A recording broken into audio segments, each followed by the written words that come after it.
Então vamos lá? Bom, tem uma conversa que está acontecendo agora já nos corredores da Faria Lima, já para tudo quanto é lugar, que é a possibilidade de um grande reset em Brasília. Por quê? Porque agora os nossos candidatos à eleição, por diversas questões, eles finalmente parecem ter se modificado. Então a gente está meio que num caminho sem as opções tradicionais por algumas razões, né? E lógico, tudo isso pode mudar, a gente sempre tem que se lembrar que não existe fotografia de eleição, né? Ela é sempre um filme, então ele continua se movimentando, a gente ainda está muito longe do período eleitoral, pelo menos considerando, né, o ano que a gente está agora. É óbvio que a gente tem adiantado essa eleição cada vez mais, né? A gente sai de uma eleição já entrando em outra no Brasil, mas agora, em 2025, o retrato é o seguinte: a gente tem a popularidade do Lula em baixa, pela primeira vez uma rejeição maior do que a popularidade, até mesmo nos locais onde o Lula já tinha tido essa popularidade muito maior, como é o caso do Nordeste ali, etc. Pela primeira vez o Lula tem se derretido nessas regiões também. E o Lula não tem um substituto óbvio para a população nesse momento. Existem pessoas dizendo que é o Rui Costa, ou que é o Haddad, mas essa perspectiva, ela considera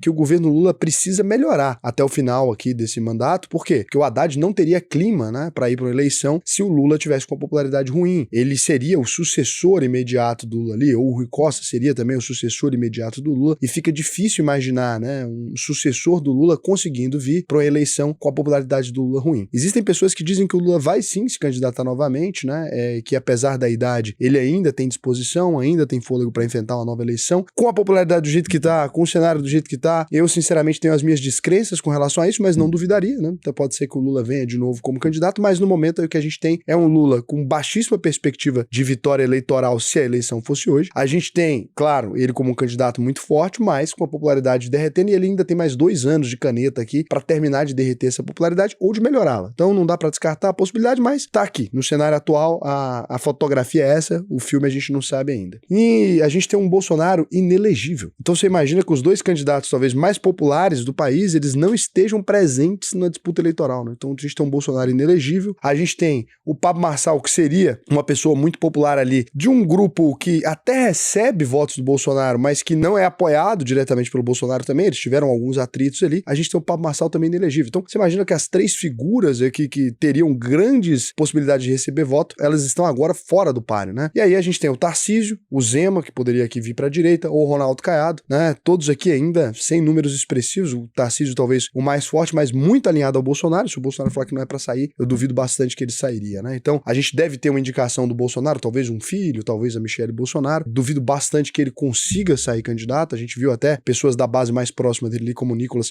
já descartando essa possibilidade, né? Ele fala, o Nicolas deu uma entrevista para a imprensa americana ali, dizendo que o Bolsonaro diz para ele que é candidato, mas que não tem um para onde, né? Não tem essa perspectiva de como é que ele vai fazer isso. No momento, o Bolsonaro ainda não encontrou esse caminho para voltar a ser candidato. Talvez com a pressão norte-americana, alguma coisa, isso pode mudar. Mas olha que fotografia específica que a gente tem agora, né? Um Lula derretido, um Bolsonaro inelegível, um Pablo Marçal inelegível, né? E uma eleição que agora começa a derrubar votos para o Ciro Gomes, que começa a aparecer como um candidato forte. É claro, tem um pessoal progressista, se eles não veem o Lula como uma possibilidade, porque acreditam, né, que o Lula teve esse derretimento, ou se a população brasileira também acredita que o Lula não funcionou, aquelas pessoas mais alinhadas com a esquerda vão tentar agora uma migração para o nome mais recente que tem na cabeça deles, Ciro Gomes, né, que disputou as eleições com o Lula e se posicionou contra o Lula ali e acabou acertando várias das previsões dele, né? A gente pode dizer o que quiser do Ciro Gomes, mesmo que ele não acertou as previsões dele ali. Então a gente tem isso, e tem Gustavo Lima, que talvez deve puxar votos pro Ronaldo Caiado depois, deve se tornar vice, né? O movimento me parece esse, não acho que o Gustavo Lima esteja de fato disputando as eleições, mas estão dizendo então num reset das eleições no Brasil, né? Por quê? É um momento agora que a gente entra num ambiente completamente imprevisível. A gente não tem como agora saber quem é o próximo presidente da República, talvez pela primeira vez na história recente do Brasil, a gente não tem a menor ideia de como é que vai ser essa eleição, né? Não tem nomes fortes, né? Não tem lado. Não tem nome forte, não tem quem tá se destacando, não tem quem não tá se destacando. Os candidatos que mais estão aqui disputando talvez não sejam candidatos, né? Tem gente já falando que o Lula não é candidato mesmo. Talvez nem o Ciro Gomes seja candidato, pelo menos na perspectiva dele, ele diz que não. Então, mesmo o Ciro Gomes herdando a parte desses votos, ele ainda não é uma possibilidade real, porque ele nunca disse que ele é candidato de novo. Ele tava bem chateado das últimas eleições quando ele encerrou a posição ali, e aí falaram nesse reset, né? Não é difícil entender o que derreteu a popularidade do Lula, então também não é difícil consertar. Foi o preço do gás está sendo um impacto muito forte, a mudança na política de compra do imóvel da Caixa, muito difícil também, né? A taxação das blusinhas, o rolo todo com Pix, o aumento no preço dos alimentos, são problemas que eles são da ordem do dia. Dá para se resolver isso até o fim das eleições, mas aí a gente teria um Haddad disputando a eleição, ou um Rui Costa, né? E a gente sabe que tem um atrito interno ali dentro do PT, que eles não assumem, mas tem um atrito interno, onde o Haddad, pro núcleo mais duro do PT ali, ele é considerado meio que um neoliberal, meio que um liberal ali, de alguma maneira, ele é considerado mais à direita, sabia disso? Que o Haddad é considerado dentro do núcleo mais duro do PT, ele é considerado um cara talvez mais à direita, né? Parece engraçado pra gente ouvir isso, mas essa é uma discussão que existe ali, né? O Haddad ele é considerado mais à direita, e daí o Rui Costa, por exemplo, dizem que não é reunião na Grande do Toto, que ele nega, tá? Deixando bem claro aqui, dizem que não é reunião na Grande do Toto, eles botam todos os problemas do governo, né? Na conta do Haddad e da comunicação social ali. Então, essa é uma questão que a gente tem visto aqui. E aí, o mercado está extremamente otimista com o fato do Lula ter derretido. Isso é um fato verdadeiro. O mercado, então, internamente, quando você vai conversar com os bankers, a galera ali que opera no mercado financeiro, o pessoal, a gente tem uma chance de não ter, né, uma disputa com o Lula disputando as eleições. Pode ser que agora a gente não veja ele e que a gente tenha uma chance muito maior, então, de talvez, né, alguém mais alinhado ao liberalismo, mais alinhado a um bom controle econômico, de vencer essas eleições ali, o que significaria mais ou menos aquele período de 2015 em diante, né, onde a gente teve aquele momento ali que o Michel Temer, ele vem e aí a gente teve um grande crescimento econômico, né, o índice de small caps porrou naquele período, mais de 300% de crescimento, índice Bovespa também se estabilizando, começando um crescimento econômico, uma melhoria na situação econômica do país, então o pessoal tá muito animado. O que eu acho disso? Sendo bem sincero, vi alguns canais dando essa opinião, vi também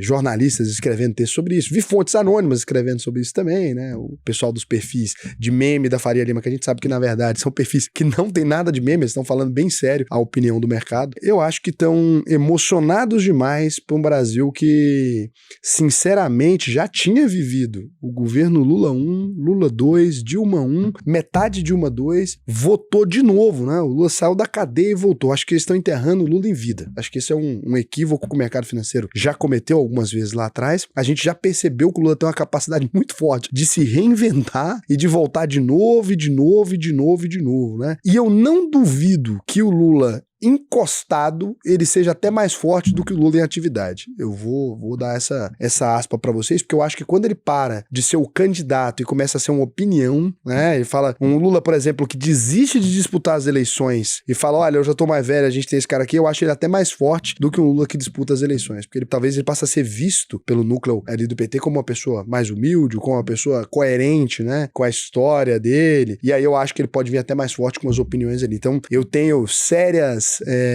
como se diz, tenho sérias dúvidas de que o Lula ele vai deixar de ser uma figura importante na história do Brasil e diria, inclusive, né, que mesmo depois que o Lula ficar velhinho ali, não desejando a morte dele de maneira nenhuma, não deseja a morte de ninguém, acho que isso aí não é o caminho, né, mesmo o Lula depois de morrer, daqui 20, 30 anos, eu ainda acho que o Lula vai ser uma figura importante. Basta você dar uma olhada no Brizola, né, o Brizola não morreu, o Brizola existe até hoje nas citações, né, ele tá sempre aí, o Brizola é sempre uma coisa real e ele é uma figura importante até hoje, o Itamar Franco, querendo ou não, ainda é uma figura importante. O FHC ainda é uma figura importante na política brasileira, ainda existem discussões acerca disso. Então, a gente não pode considerar que esses personagens muito importantes, Getúlio Vargas, há quanto tempo Getúlio Vargas morreu? Tá sempre na discussão, né? Até hoje o Getúlio Vargas é uma discussão recorrente. Então, acho que a gente não pode considerar que isso aqui tá morto e enterrado. Esse ânimo do mercado financeiro de acreditar que agora vai ser diferente, que a gente tem um reset, que a gente vai ter novos candidatos e que vai vir o frescor, ele parece não considerar que o Bolsonaro ainda é a maior força política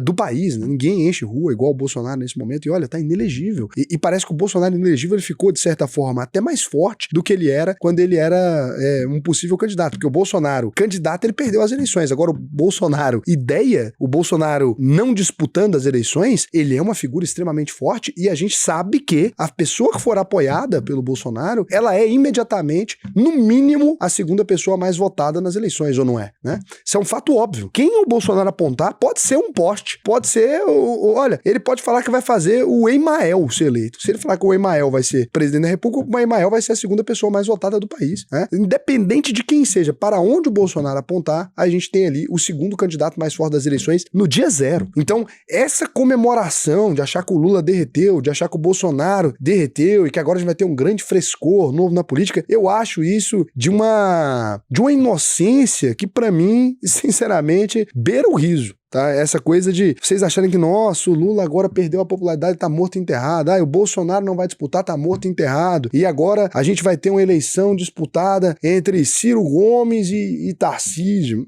Acho uma ideia completamente não razoável. Até faria as entrevistas aqui com esses outros candidatos, né? Pensei até em chamar o Ciro Gomes aí, talvez, pra conversa, um Ronaldo Caiado, pessoal, pra gente entender qual a opinião deles, mas eu, no momento, não vejo nada disso. Acho que a gente continua no mesmo limbo de sempre, no mesmo lugar de sempre, né? Uma disputa completamente irracional entre dois candidatos ali, onde não vai ser discutida a proposta, sempre aquele concurso de miss que o Brasil sempre tem. Agora, da perspectiva econômica, independente do cenário que se desenha aqui, querendo ou não, a gente tem agora uma taxa de juros altíssima, estamos com excelentes investimentos de renda fixa, né? Se você trava isso aqui agora, a situação econômica do Brasil melhora, pô, felizmente você colhe ali excelentes vantagens, né? Se você pega agora esses títulos, estão oferecendo 17%, a gente tem uma moeda que fica mais forte, pô, obviamente você tem aqui o encaixe perfeito para o investidor. Se você pega empresas que estão sendo negociadas agora abaixo do valor patrimonial, como a gente falou na semana, eu tenho falado frequentemente aqui, obviamente também a gente tem aqui uma possibilidade excelente. Se você manda seu dinheiro para fora aproveitando das janelas que o dólar cria aqui e o Brasil termina de derreter, também obviamente você vai colher um desempenho financeiro extremamente interessante. Então acho que é muito mais sobre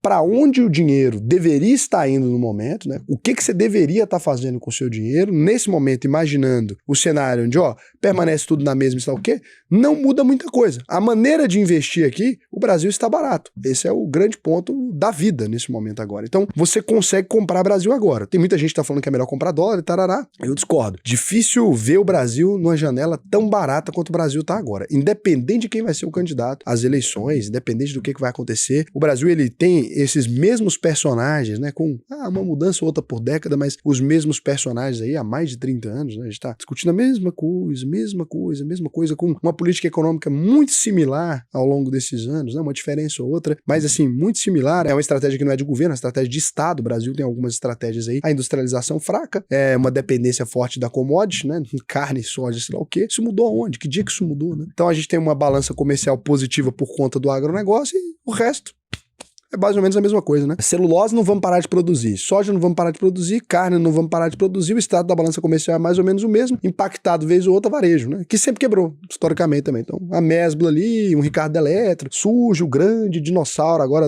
que vai engolir todo mundo do varejo, daí ele quebra, daí surge o outro, começa de novo. E eu não sei quem é que vai ganhar essa rodada dessa vez, mas é mais ou menos a rodada do Brasileirão, né?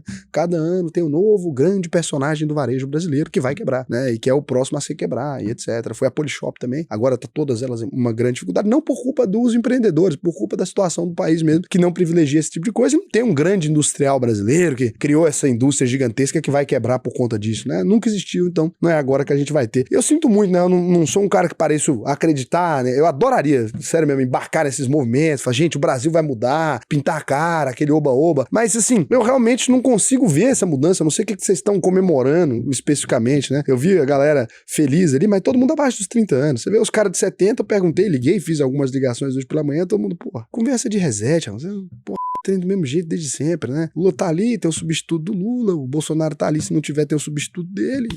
E vida que segue, mais ou menos do mesmo jeito que a gente sempre esteve. Não temos essa perspectiva de melhora radical na economia brasileira, até porque não é um problema de presidência da República, né? É um problema... Cara, a gente tem um centrão ali que é o mesmo centrão há sei lá quanto tempo, né? Então, não tem muito o que fazer. E o centrão, ele não tem lealdade com ninguém, né? Se é o Bolsonaro, ele é do Bolsonaro. Se é o Temer, ele é do Temer. Se é o Lula, ele é do Lula. Então, é um negócio meio complicado, assim. Então, eu não tenho essa perspectiva. E eu vou te dizer o seguinte, dá pra se beneficiar disso aqui. Mas agora também, olha só, esse é um ponto difícil do vídeo aqui. Eu posso te dizer aqui o que eu te recomendo, mas aí você vai olhar e vai pensar assim, vendedor de curso, essa altura do campeonato, né? Vender curso de investimento, né? E é um fato. Mas, hoje eu queria fazer uma coisa um pouco diferente. Vou tentar te mostrar aqui a opinião de alguns alunos a respeito da UVP e talvez, vendo a opinião deles, você possa mudar de ideia. Pessoas reais, né, que estão lá, postaram na comunidade isso aqui. Vou começar com a comunidade, né? O tanto que eu amo essa comunidade não cabe em mim. Um lugar cheio de gente que se apoia demais com um objetivo igual, que é o de obter sua independência financeira. Certamente, a melhor aquisição do meu ano foi esse curso. E ela já estava falando em 3 de dezembro de 2024. Duvido que tenha mudado, né? Agradecimento na conclusão do primeiro módulo. Isso aqui, ó, Felipe Catalani é um cara que concluiu só um módulo. Tenho 22 anos e assinei o curso por acreditar na sinceridade do Raul. Muito obrigado. E o conteúdo que ele passa nas redes sociais. Já fiz outro curso anteriormente, apesar das aulas boas, com grandes nomes no mercado, parecia que os comunicadores estavam muito distantes do público e as mensagens passadas eram super genéricas. Só não vou dizer o nome desse curso, que é o pois seria completamente deselegante da minha parte. Porra, sacanagem que atrapalhou o meu pitch aqui, ó. Realmente não foi uma experiência boa e tal. E aqui ele vai falar, você pode pausar aí pra você terminar de ler, né? Mas assim, você tem aqui inúmeras pessoas. Ó, gostaria de deixar meus agradecimentos especial ao Raul, pois com os vídeos comecei a trabalhar melhor minha vida financeira, então entrar na UVP e com isso aprimorei os meus conhecimentos e comecei a investir de fato. Logo também comecei a pensar mais na minha vida futura, então decidi me casar e ter uma família. Cara, você vai ver aqui que as pessoas, né, elas têm a vida transformada. Olha o tamanho desse relato aqui, né? Isso não é apenas um curso de investimentos, vai além. Comecei a investir em 2017, ainda com dívidas e financiamento de um carro e um apartamento, mas decidi mudar minha situação. Na época eu tinha um salário significativo para a região onde morava e trabalhava com uma empresa de São Paulo. Foi então que resolvi dar o primeiro passo. Foi nesse momento que me deparei com livros essenciais, né? Ele cita, veja essa trajetória como uma grande jornada. Dentre os módulos do curso, destaque de renda fixa e declaração de imposto de renda que me chamaram bastante atenção. Eu já acreditava que sabia muito sobre renda fixa, mas o Raul me apresentou uma infinidade de alternativas que eu desconhecia ou simplesmente ignorava, já que meu foco esteve sempre em ações e FIs. É isso que eu falo, sempre tem o que pegar, né? Então você consegue ver, né, aqui, pessoas falando sobre a exposição no mercado internacional, etc. Cara, olha que loucura. Isso aqui são pessoas reais que tiveram a vida transformada pela UVP. Então, se você quiser dar uma chance para a UVP, o que eu te recomendo? auvp.com.br. Entra aqui, clica no botão Faça sua análise de perfil, preenche o questionário. Vai ser um prazer te ensinar a investir. Por que tem tanta gente satisfeita na UVP? Primeiro, né? Se você concluir a UVP e não ficar satisfeito, eu devolvo 100% do seu dinheiro. Eu sou o único do Brasil a fazer esse compromisso. Por quê? Você tem que ter muita certeza que aquilo que você está vendendo funciona para você fazer isso aqui. Então, entra lá, vai ser um prazer para mim te ensinar a investir, né? Independente do cenário e da economia que o Brasil esteja, a gente sempre vai conseguir encontrar boas oportunidades no mercado brasileiro e do mundo. Deixa eu ver agora se vocês fizeram alguma pergunta. O Zanichelli falou sobre o meu comentário da Petrobras, né? Eu falei que a Petrobras tomar prejuízo é basicamente uma estratégia fiscal. O que acontece? A Petrobras tomou um prejuízo por conta do câmbio. Ah, mas eu vi gente falando que o governo desestruturou a Petrobras e tal. É que no final do ano, a gente teve uma alta do dólar muito grande e a Petrobras trabalha com a questão cambial ali. Então, ela não teve mudança no caixa dela especificamente, só que teve a mudança no dólar e ela lançou aquela mudança no dólar como um prejuízo. Compreende isso? Se ela lançou como um prejuízo, ela diminui a base tributável, porque ela não teve lucro naquele período específico. Então, você paga menos impostos. O que é, né? Se você pegar para o governo e declarar que você teve prejuízo nas ações ali no momento que elas estão em queda, né? Você recebeu dividendos, etc. No momento que tá em queda, você declara, ó, fiz a venda agora, fiz a venda com prejuízo. Na próxima venda que eu fizer com lucro, ainda posso abater, não é isso? É a mesma coisa, só uma questão contábil, tá? Posso fazer uma explicação melhor disso depois pra vocês. O Arthur M. Steiner. Raul pergunta, você acredita que a implementação da educação financeira no Brasil irá ajudar a cegueira política das pessoas, diminuir essa polaridade? Pô, lógico que não.